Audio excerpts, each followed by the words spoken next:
Mr Chair, there's no doubt that the majority of this debate has focused on what's missing in this bill.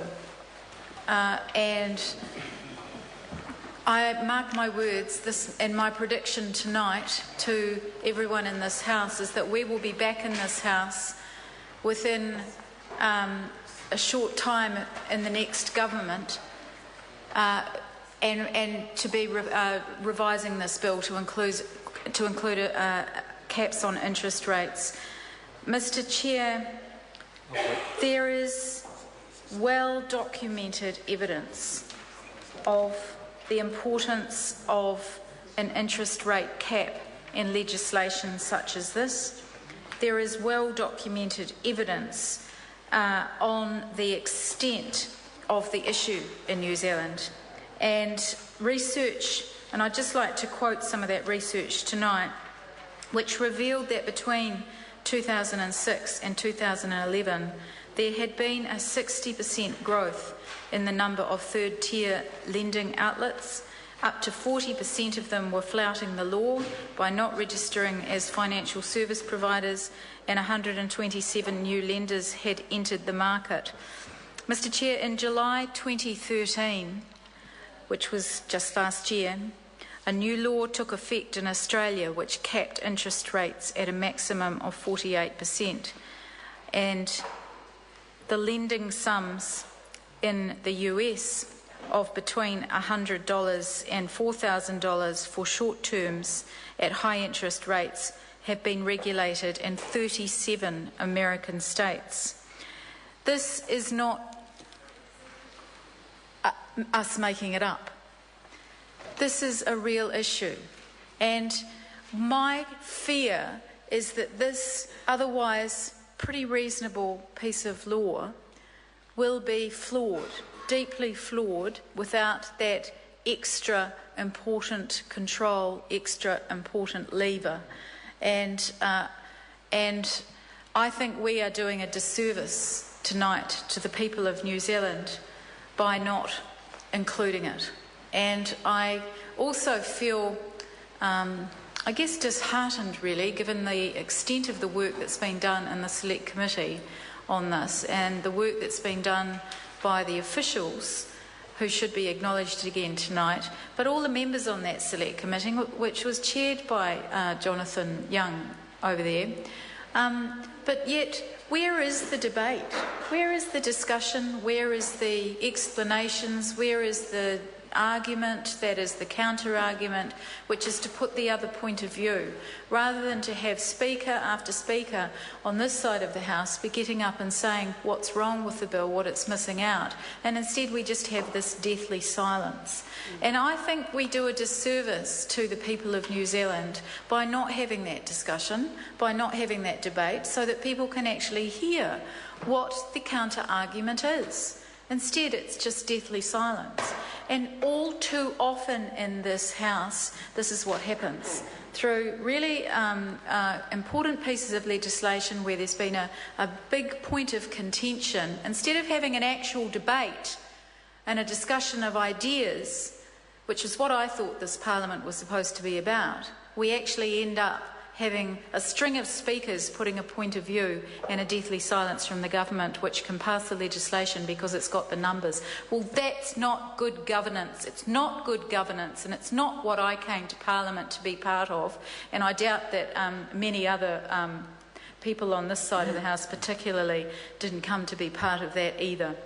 Mr Chair, there are some very good parts to this legislation. I do want to mention some of them because there's been so much work put in to try and get good law come before this House tonight.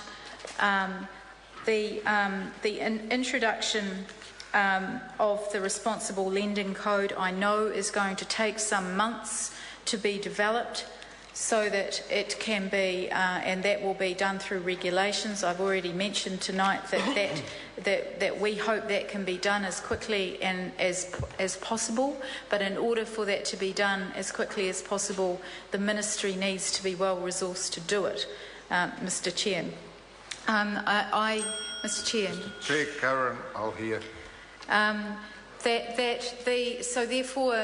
In order for that to be enacted, so that there can be a good communication of such a code out to the community, because it's all very well developing a responsible lending code, but if it's actually not being communicated, if there isn't that interface between people who are looking for ways to get access to extra money and also needing the advice, the good advice about how they could be lending in a more responsible way and how they could be ensure that they can pay the money back. That information before the lending takes place is incredibly important, and we've heard this in other legislation that's come before the House around investment and around the mum and dad investment and the importance of being fully informed about the investments that you're making. So it's sort of looking at it from the other perspective. The key to it is good financial literacy and the ability that's being put in place for that financial literacy to take place. So the mark of good governance around the introduction of this bill that we're discussing tonight in the committee stages will be how it's communicated to people, how the codes are developed and how they're communicated, how they're enacted, whether the Commerce Commission is actually going to be able to do the monitoring and enforcement that is required, that is needed across the whole of New Zealand, not just in Auckland with one extra staff member, but across the whole of New Zealand, how that monitoring will be reported, whether there will be a review done within a shortish period of time, certainly within the next couple of years, I would assume would be needed to see whether it's actually making any difference, and whether or not the Ministry is adequately resourced to develop what's needed to be done to make sure this law comes into practice responsibly. Once again, Mr. Chair, I just reiterate, I predict that we will be back in this House within 2 years introducing interest rate caps. Wouldn't that have been a good thing to have included in this bill tonight? Wouldn't there have been the ability for all the budget advisory centres across New Zealand, all the citizens' advice bureaus, all of those other small organisations staffed by those really dedicated people, many of whom are actually doing voluntary work, to actually see that there is a whole suite of levers that are going to be used to stop this irresponsible loan shark behaviour that is causing a cancer throughout our low-income community. We will support this bill, but we iterate how important it is for those interest rate caps to be introduced. Mr. Chair. Honourable Craig Foss. Thank you, Mr. Chair. This will be the final time I rise in this committee stage here. Mr. Chair.